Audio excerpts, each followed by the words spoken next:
What if Okarun from Dun Dun Dun was the Ghost Rider Part 2? Let's dive right into it.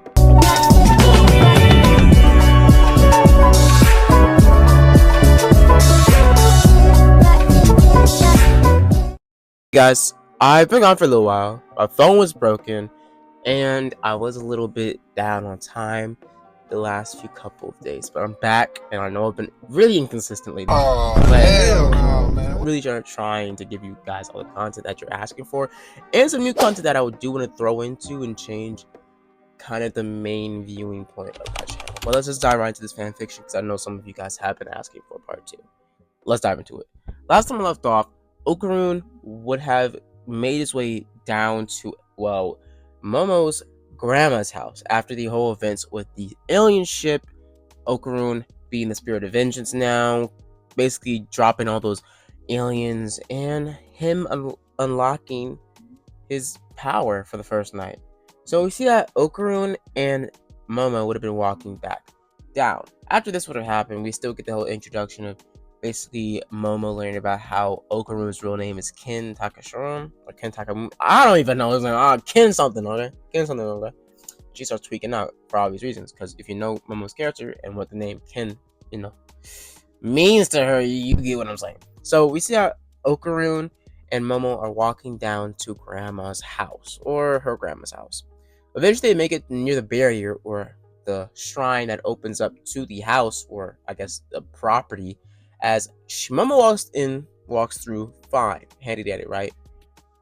Okarun walks through, and it's a slight fizz of burning in his skin. Okarun's body starts to flare up in flames as he starts to feel pain, but it only lasts for about 10 seconds, as it goes away instantly as Okarun's safe.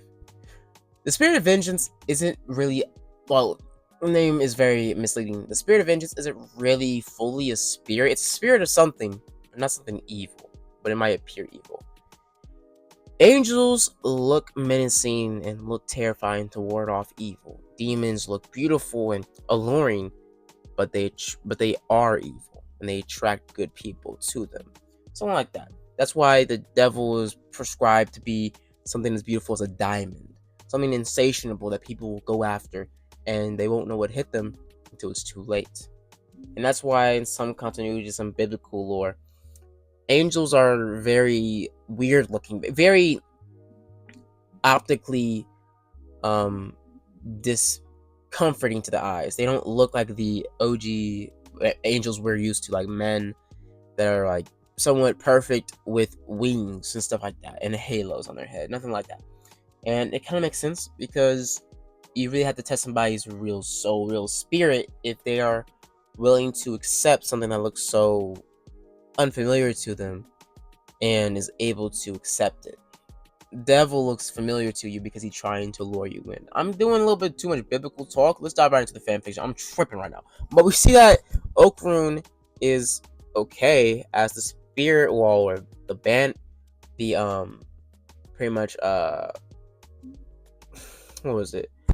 The barrier, the spell, basically the thing on the wall. Momo takes it off, saying sorry about that, as they don't really know if Okarun just stopped for a second, but they wouldn't be safe than sorry. So Momo takes it off. Bad idea. So they go back inside and they start to get dressed, or pretty much Okarun starts to get dressed. Okarun's getting dressed as Momo's also getting dressed as well, since they don't have to really be on each other's back, since Okarun has the curse under control, since the Ghost Rider isn't a sporadic vengeance monster like Turbo Granny.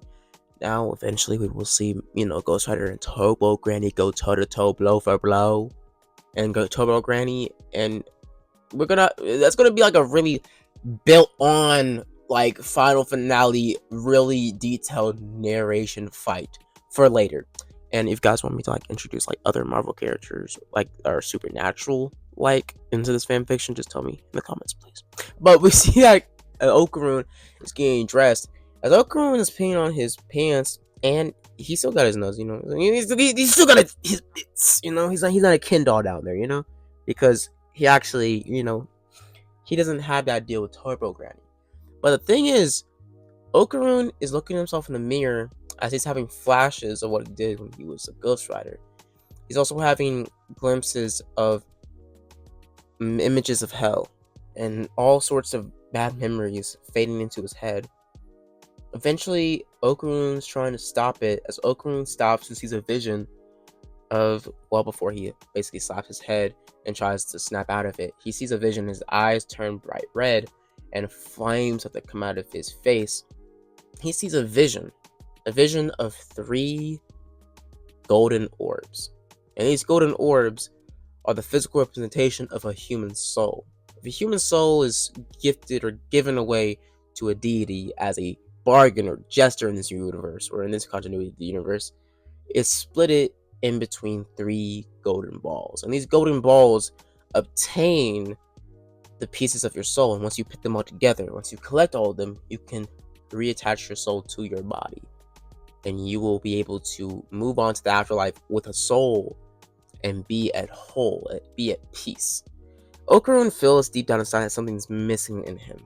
And after he saw these 3 orbs, he wanted to learn more about them. So he goes to Momo and tries to talk to her about what he saw.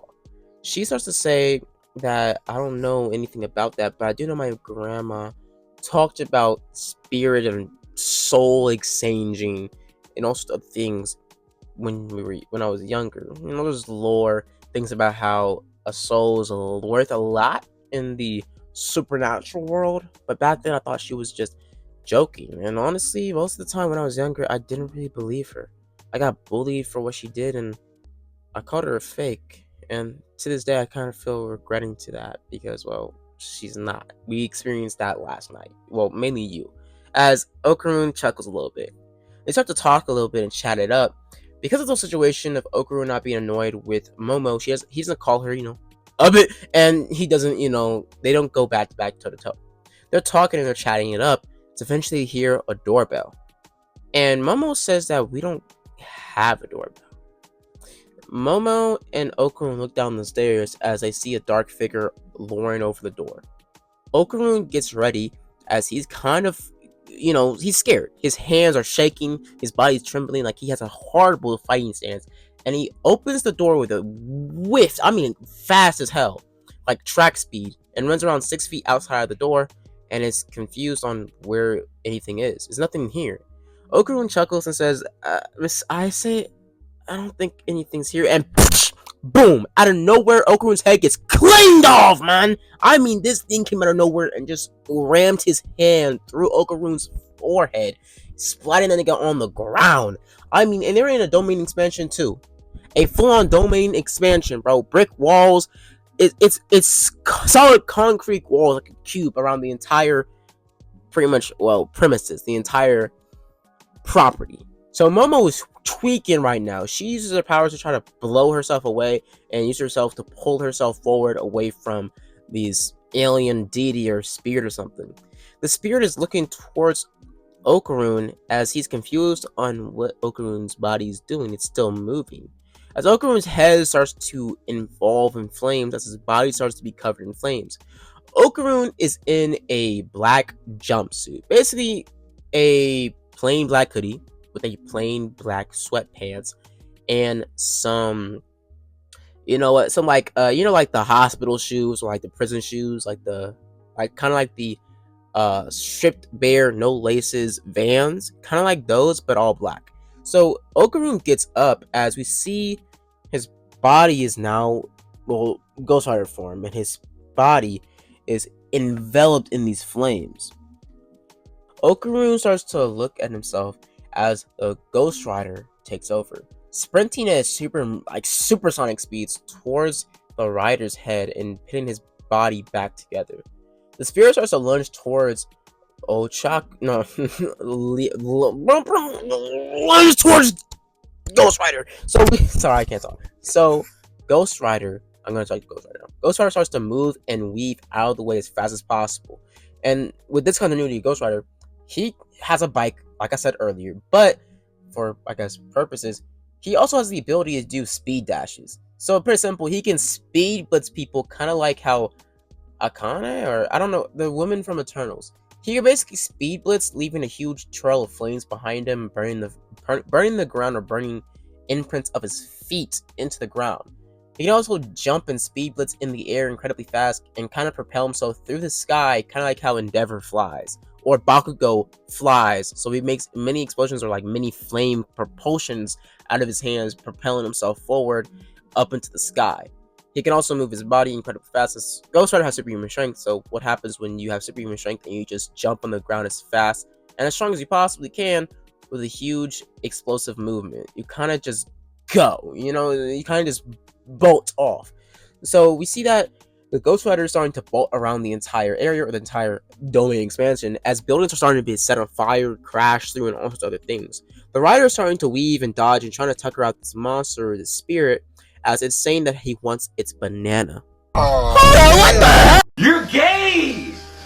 He's gay! Nah, these are freaky. These are freaks, man. They worse than Diddy.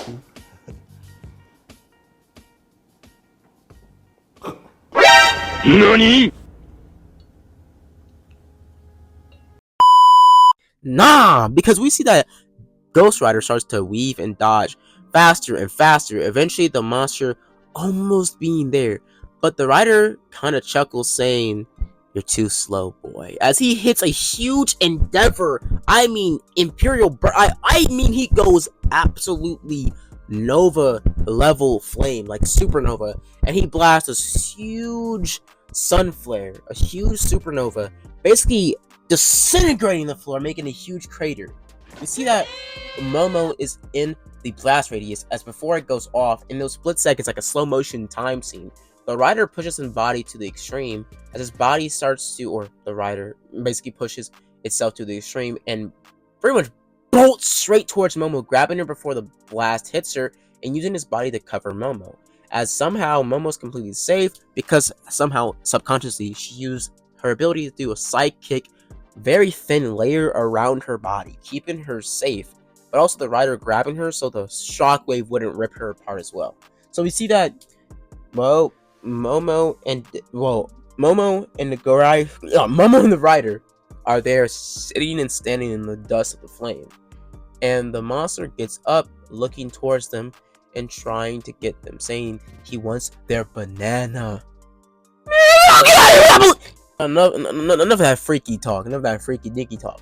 We see that the Rider starts to jump up and up and up until he grabs the top of the domain expansion or the concrete wall that's surrounding them.